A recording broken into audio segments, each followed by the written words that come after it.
সিলেটে জাতীয় নাগরিক পার্টি এনসিপির আজকের পদযাত্রা উপলক্ষে টানটান উত্তেজনা বিরাজ করছে। এদিকে হবিগঞ্জে এনসিপির কর্মসূচিতে হামলার ঘটনায় পাল্টাপাল্টি মামলা হয়েছে। বিকেলে কোম্পানিগঞ্জ, গোয়াইনঘাট ও সন্ধ্যায় জৈন্তাপুরে এনসিপির পদযাত্রা শেষে সমাবেশ হওয়ার কথা রয়েছে। এতে দলের আহ্বায়ক নাহিদ ইসলাম, সদস্য সচিব আক্তার হোসেন, মুখ্য সংগঠক নাসিরউদ্দিন পাটোয়ারি, উত্তরাঞ্চলের মুখ্য সমন্বয়ক সার্জিস আলম, দক্ষিণাঞ্চলের মুখ্য সংগঠক হাসনাত আবদুল্লাহ সহ কেন্দ্রীয় নেতারা উপস্থিত থাকবেন। দেশ গড়তে জুলাই জাগরণ স্লোগানে সারা দেশে পদযাত্রা কর্মসূচি করছে এনসিপি। এদিকে নাসিরউদ্দিন পাটোয়ারি সহ 10 নেতার বিরুদ্ধে গতকাল রাতে হবিগঞ্জ সদর মডেল থানায় হামলা ও হত্যা চেষ্টার মামলা করে জেলা ছাত্রদল।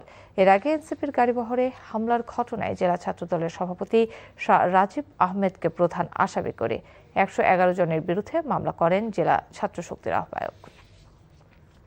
এ বিষয়ে বিস্তারিত জানাতে সিলেট থেকে সরাসরি যুক্ত হচ্ছেন স্টাফ করেসপন্ডেন্ট সজল ছত্রী।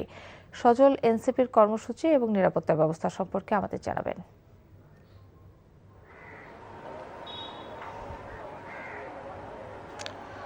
কাকলি, গতকাল 3 উপজেলায় পথসভা এবং পদযাত্রা শেষে আজও 3 উপজেলায় পদযাত্রা এবং পথসভা করবে এনসিপি এবং শীর্ষ নেতৃবৃন্দ গতকাল রাত থেকে সার্কিট হাউসে অবস্থান করছেন।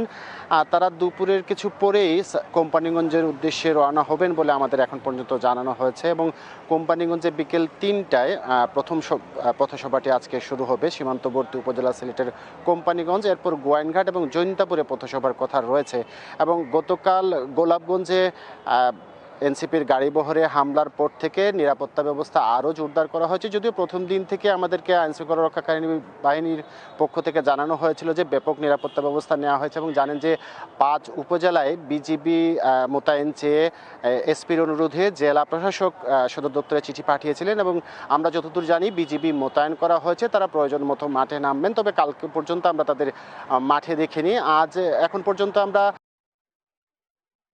তারা পথসভা করেছে, কিন্তু সেখানে আমরা কোনো ধরনের বিশৃঙ্খল অবস্থা দেখতে পাইনি। বেশ শান্তিপূর্ণ ছিল এবং জনসমাবেশও বেশ উল্লেখ করার মতো ছিল এবং আমরা দেখেছি যে গতকাল সিলেট থেকে জানছিলাম এনসিপির পদযাত্রার খবর।